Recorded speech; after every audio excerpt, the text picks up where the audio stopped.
जय हिंद दोस्तों, स्वागत है आप सभी का एक बार फिर से हमारे यूट्यूब चैनल दी कॉपी पेन में। तो आज हम लोग जिस टॉपिक पे चर्चा करने वाले हैं वो है मानसिक मंद बालक, और हम लोग क्या पढ़ रहे हैं, समावेशी शिक्षा। ठीक, तो आई होप मेरे जो इससे पहले के वीडियो थे वो आपको पसंद आए होंगे। तो जो मानसिक मंद बालक है, सबसे पहले हम इसके बारे में समझेंगे कि मानसिक मंद बालक होता क्या है। तो दोस्तों, सब जो यहाँ पे लिखा हुआ मानसिक और मंद, तो इसके अगर डायरेक्ट मीनिंग पे हम लोग जाएंगे तो जो बात निकल के सामने आती है वो है कि मानसिक मंद यानी मानसिक रूप से मंद है बालक। ठीक, तो मानसिक रूप से मंद इसका अर्थ हुआ कि एक औसत मानसिक स्तर होता है। ठीक, तो मतलब जो बालक उस औसत मानसिक स्तर से कम है, ठीक, उसकी मानसिक योग्यता उस औसत मानसिक स्तर से कम है, तो वही बालक होते हैं, वही बालक मतलब मानसिक मंद बालक होते हैं। ठीक, मैं एक क्लास है, मान लीजिए कि वहाँ क्लास 5th का कोई लड़का है। ठीक, अब क्लास फिफ्थ का जो लड़का है, कक्षा 5 का जो लड़का है, उनको जो पाठ्यक्रम उपलब्ध करा गया है उसको वो आराम से सीख रहा है, समझ रहा है। ठीक, उसके स्तर का जो भी कुछ है पाठ्य सामग्री या शिक्षण सामग्री, उसको वो समझ रहा है। लेकिन उसकी जगह एक और लड़का है जो वो भी क्लास 5th में ही है, कक्षा 5 में ही है, लेकिन वो उन चीज़ों को ग्रहण नहीं कर पा रहा है। तो क्या हुआ, मतलब कि हमने क्या सीखा कि जो पहला वाला लड़का था उसने तो सब सीख लिया, तो वो सामान्य बालक हुआ। लेकिन जो सेकंड वाला लड़का था वो उन चीज़ों को ग्रहण नहीं कर पा रहा, तो क्या हुआ कि वो मानसिक रूप से उसकी तुलना में मंद है। ठीक, तो क्या हुआ इसका अर्थ कि औसत से कम मानसिक योग्यता, मतलब जो उसकी मानसिक योग्यता है वो औसत से कम है। ठीक, तो ये हो गया हमारा अर्थ। अब हम इसके बाद देखिए इस चैप्टर में और क्या क्या इसमें आप पढ़ सकते हैं, इसमें प्रकार के बारे में पढ़ सकते हैं। तो हम देखते हैं कि दो प्रकार होते हैं, मानसिक मंद बालक दो प्रकार के होते हैं। एक तो होते हैं मंदित मना बालक, और जो दूसरे होते हैं वो धीमी गति से सीखने वाले। तो मंदित मना बालक कौन कौन से होते हैं, तो मंदित मना बालक वे होते हैं जिनकी बुद्धि लब्धि जो होती है वो 60 से कम होती है। ठीक, 60 से कम होती है, या इनकी जो अल्प मानसिक योग्यता वाले होते हैं वो मंदित मना बालक होते हैं। या आप कह सकते हैं कि जो जड़ मूढ़ या मूर्ख बुद्धि की कैटेगरी में आते हैं, वो ऐसे बालक कहलाते हैं मंदित मना। ठीक, और जो धीमी गति से सीखने वाले बालक होते हैं, ये क्या है कि भाई ये सीखते तो हैं लेकिन इनकी तुलना में ये अच्छे होते हैं। ठीक, तो ये बालक क्या होते हैं, इनकी बुद्धि लब्धि जो होती है वो औसत से कम होती है। ठीक, तो इनकी बुद्धि लब्धि क्या होती है, औसत से कम होती है, और धीमी गति से सीखते हैं लेकिन सीख जाते हैं, इनकी तुलना में ये काफ़ी अच्छे होते हैं। ठीक, तो आपने प्रकार के बारे में, अब प्रकार के बारे में पढ़ लिया। अब इसमें और भी पढ़ सकते हैं, इनकी पहचान भी पढ़ सकते हैं कि कैसे पहचान कर सकते हैं। तो पहचान में क्या है भाई, अब जैसे कि बुद्धि लब्धि के द्वारा आप पहचान सकते हैं, या आप उनका रिजल्ट देख सकते हैं। ठीक, और अगर जिन बालकों में आत्मविश्वास की कमी होती है इसके आधार पर भी इनकी पहचान की जा सकती है। और मनोवैज्ञानिक रूप से अपरिपक्व हैं तो ये भी एक आधार हो सकते हैं। तो ऐसे कई आधार हैं जिनके आधार पर इन बालकों को आप पहचान सकते हैं। ठीक, अगर हम बात करें कि मानसिक पिछड़ेपन के कारण की, कि भाई किन कारणों से ये बच्चे पिछड़ जाते हैं, तो मतलब इसके दो कारण हो सकते हैं। एक तो क्या होता है, वंशानुक्रम। ठीक, एक वंशानुक्रम कारण होता है, वंशानुक्रमणीय कारण हो सकता है। ठीक, जेनेटिक प्रॉब्लम होती है। ठीक, और जो एक इन्वायरमेंटल होती है यानी पर्यावरणीय। ठीक, तो इन ये दो कारण हो सकते हैं कि बच्चा मतलब मंदबुद्धि जन्मजात अगर उसको है तो वह इसके अंतर्गत आएगा, वंशानुक्रम के अंतर्गत, है ना। और अगर जन्म लेने के बाद पर्यावरण के प्रभाव से, या फिर कोई पर्यावरण के प्रभाव से या कोई नशीले पदार्थ के सेवन से उसके मस्तिष्क की क्रियाशीलता कम हो रही है, ठीक, तो वो पर्यावरणीय कारण के अंतर्गत आएगा। ठीक, और फिर आगे इसकी विशेषताएं भी हैं। तो विशेषताओं में हम सामान्यतः क्या पढ़ सकते हैं, मानसिक विशेषताएं हो गई, सामाजिक विशेषताएं, ठीक, और शारीरिक विशेषताएं और शैक्षिक विशेषताएं। ऐसी विशेषताएं हैं जिनके आधार पर आप इसको समझ सकते हैं कि मानसिक विशेषताओं पे आप क्या लिख सकते हैं कि भाई इनकी जो बुद्धि लब्धि होती है वो सामान्य बालकों से कम होती है, ध्यान केंद्रण की क्षमता कम होती है, ध्यान नहीं लगा पाते, कल्पना शक्ति की योग्यता निम्न होती है। ठीक, अगर सामाजिक विशेषताओं की बात करें तो भाई अब भाई मंद बुद्धि होते हैं तो दूसरों पर निर्भर होंगे, ठीक, और स्वयं पर नियंत्रण रखने में असमर्थ होंगे, और शारीरिक में तो क्या शारीरिक में तो आप साफ साफ देख सकते हैं कि भाई उनकी जो शारीरिक क्रियाएँ होती हैं वो सामान्य बालकों से कम ही होंगी। और शैक्षिक में क्या कि भाई वो सीखने की गति धीमी होगी और निम्न स्तरीय शैक्षिक उपलब्धि होगी।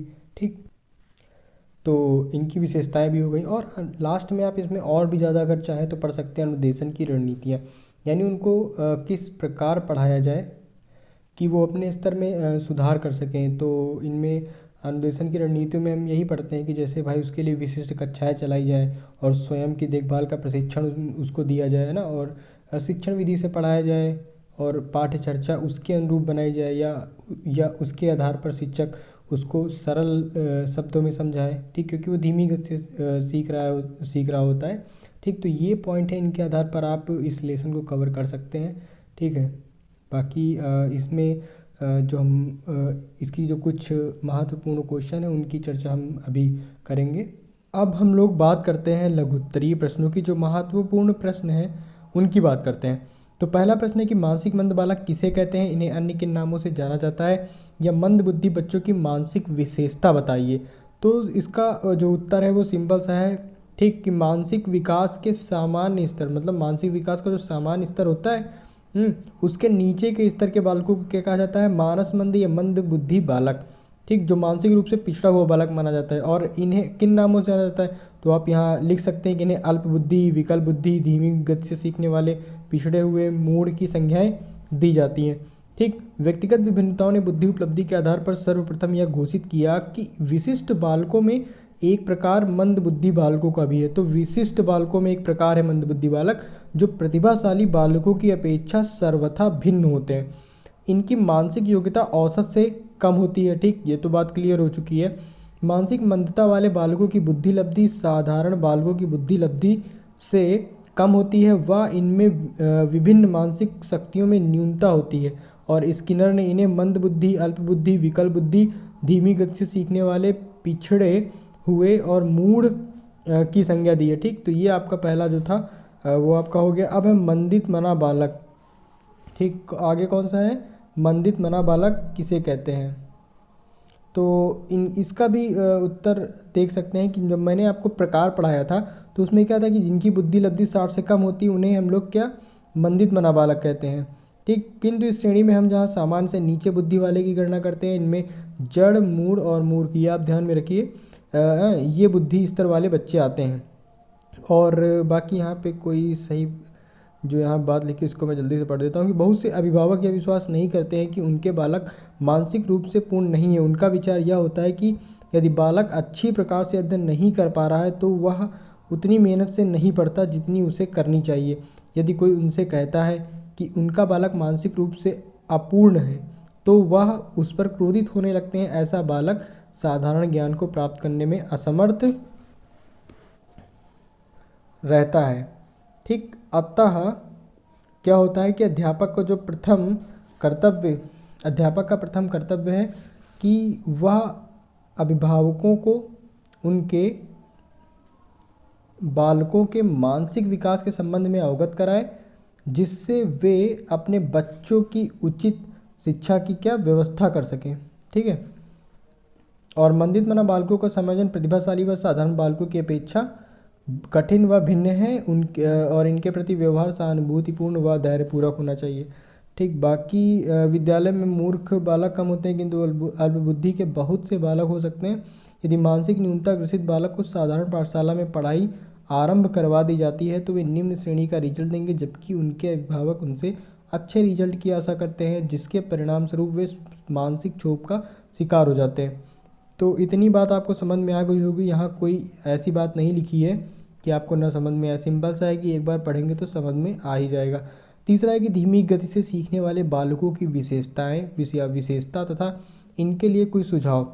ठीक, तो वे बालक इनकी बुद्धि लब्धि भाई औसत से कम होती है और वह भी उन विकास प्रतिमानों का अनुसरण करते हैं जिनका IQ उच्च स्तर का होता है। और इनकी एक विशेषता यह होती है कि भाई वह अपने सम आयु मतलब समान आयु वाले साथियों की तुलना में अपरिपक्व प्रतीत होते हैं। मतलब कि जो आयु स्तर होता है और जो सामान्य बालक होता है वो उस आयु स्तर तक परिपक्व होता है, लेकिन ये बालक उस आयु स्तर या अपने सम आयु वाले साथियों की तुलना में अपरिपक्व होते हैं। इनमें कम आत्मविश्वास और निम्न स्तर की आत्म प्रतिष्ठा हो सकती है। ठीक, आगे है कि धीमी गति से सीखने वालों के लिए सुझाव, और इनके लिए यहाँ सुझाव दिए गए हैं कि धीमी गति से सीखने वालों को वैसी स्थिति में नहीं रखा जाना चाहिए जहाँ उनमें विफलता की भावना विकसित होने की संभावना हो। उन्हें वही कार्य करने को दें जिनको करने में उनकी योग्यता हो। ठीक, तो ये पॉइंट इजी है। उनमें एक आत्मनिष्ठा की भावना बनाएं, उनमें आत्मविश्वास उत्पन्न करें, उनको वह सीखने के कार्य दें जो साधारण हैं, वे कार्य जिनमें अनेक तत्व सम्मिलित होते हैं। ठीक, तो ये भी नॉर्मल हो गया। फिर से पढ़ लेते हैं पॉइंट एक बार। उनको वह सीखने के कार्य दें जो साधारण हैं, वे कार्य जिनमें अनेक तत्व सम्मिलित हों उनको नहीं दें। ठीक, पाठों को बार बार दोहराया जाए ताकि अधिक अच्छी तरह पाठ याद हो जाए। छोटे छोटे पाठों को श्रृंखला में पढ़ाएं जो कि थोड़े समय से ही पूरे किए जा सकते हैं। उनसे देर तक पाठों पर ध्यान लगाने को नहीं कहना चाहिए। एक तो ये आपके लिए ये सुझाव हो गए। अब यहाँ पे हमारा जो चौथा क्वेश्चन है वो है कि जो मानसिक रूप से पिछड़े बालक की पहचान क्या है कि मानसिक रूप से पिछड़े बालक की पहचान बताइए। या मानसिक रूप से पिछड़े बालक की पहचान, तो अध्यापक शैक्षिक निष्पत्ति के आधार पर आप पहचान सकते हैं। और क्या होते हैं कि ऐसे बालक प्राय शारीरिक रूप से अयोग्य होते हैं, संवेगात्मक रूप से अस्थिर होते हैं, और बुद्धि लब्धि द्वारा भी पहचान की जा सकती है। इस तरह से की गई पहचान सही होती है। पांचवा पॉइंट है कि शैक्षिक तथा शारीरिक आलेख पत्र हो गया, और व्यक्तिवृत्त अध्ययन भी महत्वपूर्ण है। ठीक, तो ये भी काफ़ी सरल क्वेश्चन था, आप एक बार पढ़ेंगे बिल्कुल समझ में आ जाएगा। अगला है कि मानसिक मंद बालकों की पहचान की प्रक्रिया तथा विधियाँ। तो मानस मंदता एक मनोवैज्ञानिक एवं शैक्षिक समस्या है। ठीक, कैसी समस्या है? मनोवैज्ञानिक एवं शैक्षिक। मानस मंद बालकों को उनकी विशेषताओं के द्वारा पहचाना जा सकता है, परंतु उनकी मंदता की तीव्रता के स्तर को नहीं जाना जा सकता।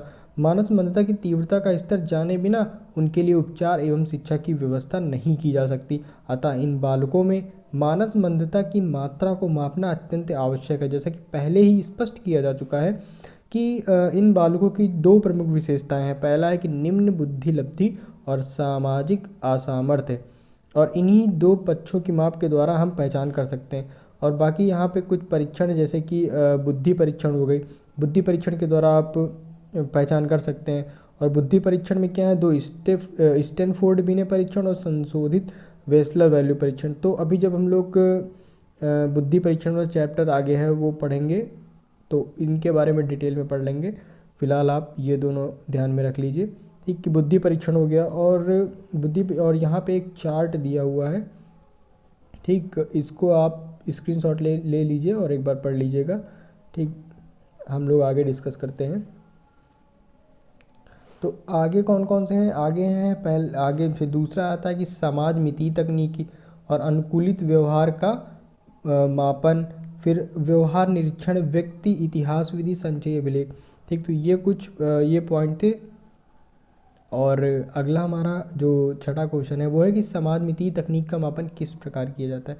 तो भाई सबसे पहले देखते हैं कि इस तकनीक का विकास किसने किया था। तो 1946 में JL मोरने ने किया था। ठीक, और इस तकनीक के द्वारा यह जाना जा सकता है कि व्यक्ति के सभी समूह के अन्य व्यक्तियों के साथ कैसे संबंध हैं, उन संबंधों की प्रकृति क्या है, अथवा किसी समूह में उसकी स्थिति क्या है। समाज मिति तकनीक के द्वारा किसी सामाजिक समूह की मनोवैज्ञानिक प्रकृति का अध्ययन किया जाता है। ठीक, इस विधि के अंतर्गत किसी समूह के बालकों से पूछा जाता है कि किसी भी क्रियाकलाप जैसे पढ़ाई, खेल इत्यादि में वे अपने समूह के किस बालक को अपना सहयोगी बनाना सर्वाधिक पसंद करेंगे तथा कौन सा बालक है जिसे वे अपना सहयोगी बनाना नहीं चाहेंगे। इस प्रकार प्रत्येक बालक के लिए समूह के अन्य बालकों की पसंदगी तथा नापसंदगी का पता चल जाता है। समूह में जिस बच्चे को सर्वाधिक पसंद किया जाता है वे सितारे तथा जिन्हें नापसंद किया जाता है वे तिरस्कृत कहलाते हैं। इसी प्रकार जिन बच्चों की कोई पसंद अथवा नापसंद नहीं दी जाती वे एकाकी होते हैं। समूह में वांछित न होने का एक प्रमुख कारण मानस मंदता हो सकती है। समूह की इन्हीं प्रतिक्रियाओं के आधार पर बालक के लिए निर्देशन एवं परामर्श कार्यक्रम तैयार किया जा सकता है। ठीक, आगे है कि अनुकूलित व्यवहार का मापन कैसे किया जाता है। अनुकूलित व्यवहार का मापन कैसे किया जाता है, तो अनुकूलित व्यवहार से तात्पर्य है कि बालक में अपने वातावरण तथा सामाजिक समस्याओं के अनुरूप स्वयं को ढालने की क्षमता है कितनी है। अनुकूलित व्यवहार के अंतर्गत व्यक्ति का परिपक्वता स्तर, संप्रेषण क्षमता तथा सामाजिक कौशल आ जाता है। ऐसे अनेक परीक्षण उपलब्ध हैं जिनके आधार पर बालक की अनुकूलन की क्षमता का मापन किया जा सकता है तथा उन्हें मानसमंद बालक के रूप में पहचान कर उनका वर्गीकरण किया जा सकता है। इनमें कुछ परीक्षण निम्नलिखित हैं, तो देखते हैं कौन से परीक्षण हैं। पहला AAMD adaptive behaviour scale, Balthazar scales of adaptive behaviour और वाइनलैंड सोशल मैच्योरिटी स्केल और Cain Levine social competence scale. ठीक है, अब हम यहाँ पे देखेंगे कि कुछ अति लघु उत्तरीय प्रश्न है। ठीक, उनमें मानसमंद बालक कौन होते हैं ये आप पहले पढ़ चुके हैं। ठीक, ये आप मानसमंद बालक कौन होते हैं पहले पढ़ चुके हैं। देखते हैं क्या लिखा है इसमें कि मानसमंद बच्चे कौन है। यह प्रश्न सदैव मनोवैज्ञानिकों एवं शिक्षकों के मध्य चर्चा का विषय रहा है। क्या वे बच्चे जिनकी शैक्षिक उपलब्धि सामान्य से कम है मानसमंद कहे जाएंगे, अथवा वे जो विद्यालय में किसी भी क्षेत्र में सफल नहीं होते, अथवा वे जो शिक्षा के क्षेत्र में तो असफल हैं किंतु अन्य क्षेत्रों में सफल। तो सिंपल सा है कि आप जो मैंने पिछले लॉन्ग पढ़ा है उससे आप ये अच्छा सा आंसर लिख सकते हैं। मानसमंदता का सामान्य अर्थ क्या है। सामान्य अर्थ है कि औसत से कम मानसिक योग्यता। ठीक, मानसमंद बच्चों की बुद्धि लब्धि सामान्य बालकों की बुद्धि से क्या होती है, बुद्धि लब्धि से कम होती है, अतः उनमें विभिन्न मानसिक शक्तियाँ कम विकसित होती हैं। एडगर डॉल ने मानसिक मंदता के प्रत्यय को किस प्रकार स्पष्ट किया। तो भाई इन्होंने 6 ऐसे आधार बताए जो मानस मंदता के प्रत्यय को स्पष्ट करने के लिए आवश्यक हो। देखते हैं वो 6 आधार कौन कौन से हैं। वो हैं कि पहला है कि सामाजिक असामर्थ्य, और बी है जो बौद्धिक असमानता के कारण जो विकासात्मक रूप से बाधित है, जो परिपक्वता के स्तर पर प्राप्त होती है, जो संरचनात्मक मूल का है, आवश्यक रूप से असाध्य है। ठीक, आगे है कि मंद बुद्धि बालक की मानसिक विशेषताएं हमें यहाँ ज्ञात करनी। तो मानसिक विशेषताएं क्या है कि इनमें बुद्धि लब्धि भाई सामान्य बालकों से कम होगी और जन्मजात मानसिक क्रियाएं सामान्य बालकों की अपेक्षा कम होंगी। ध्यान केंद्रण एवं समन्वय की योग्यता कम होगी और स्मृति विस्तार भाई सीमित रहेगी और ध्यान विस्तार भी कम होगा। कल्पना शक्ति तथा चिंतन योग्यता भी निम्न स्तर की होती है और सृजनशीलता कम होती है।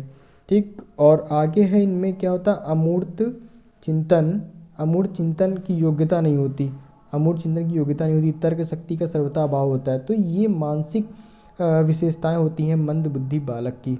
मंद बुद्धि जो बालक है उसकी विशेषताएं हो गई। आगे है कि इनमें इनकी सामाजिक विशेषताएं लिखना है। सामाजिक विशेषताएं क्या है कि भाई अपने व्यक्तिगत आवश्यकताओं के लिए दूसरों पर निर्भर रहते हैं और स्वयं पर नियंत्रण रखने में असमर्थ रहते हैं, अपनी व्यक्तिगत एवं सामाजिक समस्याओं को हल करने में असमर्थ नहीं होते, सदैव सुरक्षा देखभाल निरीक्षण की आवश्यकता होती है, प्रायः अनैतिक असामाजिक क्रियाओं में संलग्न रहते हैं यद्यपि इन्हें इन कार्यों के परिणामों का ज्ञान नहीं होता, समाज परिवार तथा आयु वर्ग में निष्कासित रहते हैं। ठीक, तो ये हो गया सामाजिक विशेषताएं। अब आगे बात करते हैं कि इनकी शारीरिक विशेषताएं कौन कौन सी होती हैं। तो शारीरिक विशेषताओं में पहला कि संवेदीगामक विकास की गति सामान्य से धीमी होती है। आगे है कि शारीरिक क्रिया जैसे चलना दौड़ना बोलना स्वयं भोजन करना स्वयं कपड़े पहनना इत्यादि में प्रगति अत्यंत धीमी होती है। फिर है कि किसी भी उद्दीपक के प्रति प्रतिक्रिया देने में अधिक समय लेते हैं, अपने चाल को जैसे भूख लगना प्यास इत्यादि को व्यक्त नहीं कर पाते, जटिल संवेगों का पूर्णतः अभाव होता है जैसे ईर्ष्या प्रतिस्पर्धा ये हो गया। और शारीरिक रूप से अनाकर्षक होते हैं। 7वां है कि क्रो एंड क्रो के अनुसार मंद बुद्धि बालक की विशेषताएं यह है कि दूसरों को मित्र बनाने की अधिक इच्छा, दूसरों के द्वारा मित्र बनाए जाने की कम इच्छा, विद्यालय में असफलताओं के कारण निराशा और संवेगात्मक और सामाजिक असमायोजन। अंतिम प्रश्न है कि स्किनर के द्वारा भाई मंद बुद्धि बालक की विशेषताएं। ठीक, इनके भी इन्होंने क्या क्या ये भी जान लेते हैं कि सीखी हुई बात को नई परिस्थिति में प्रयोग करने में कठिनाई, व्यक्तियों और घटनाओं के प्रति ठोस एवं विशिष्ट प्रतिक्रियाएं, मान्यताओं के संबंध में अटल विश्वास, दूसरों की तनिक भी चिंता न करने के बजाय केवल अपनी चिंता, किसी बात का निर्णय करने में परिस्थितियों की अवहेलना, कार्य और कारण के संबंध में ऊट पटांग धारणाएं जैसे अपनी बीमारी के लिए थर्मामीटर पर दोषारोपण। तो ये जो वीडियो था हमारा पूरी तरीके से ख़त्म हो चुका है। जितने भी महत्वपूर्ण प्रश्न थे मैंने बता दिए हैं, और सबसे पहले वीडियो की स्टार्टिंग में भी मैंने आपको जो समझाना था वो समझा दिया। बाकी आपको इसके अलावा कहीं से पढ़ने को मिलता तो आप ज़रूर पढ़िए, और वीडियो में अंत तक बने रहने के लिए आपका बहुत बहुत धन्यवाद। और चैनल पर नए हैं तो सब्सक्राइब ज़रूर करिए, और दोस्तों को भी शेयर करिए, ठीक, और लाइक भी ज़रूर करिए। धन्यवाद।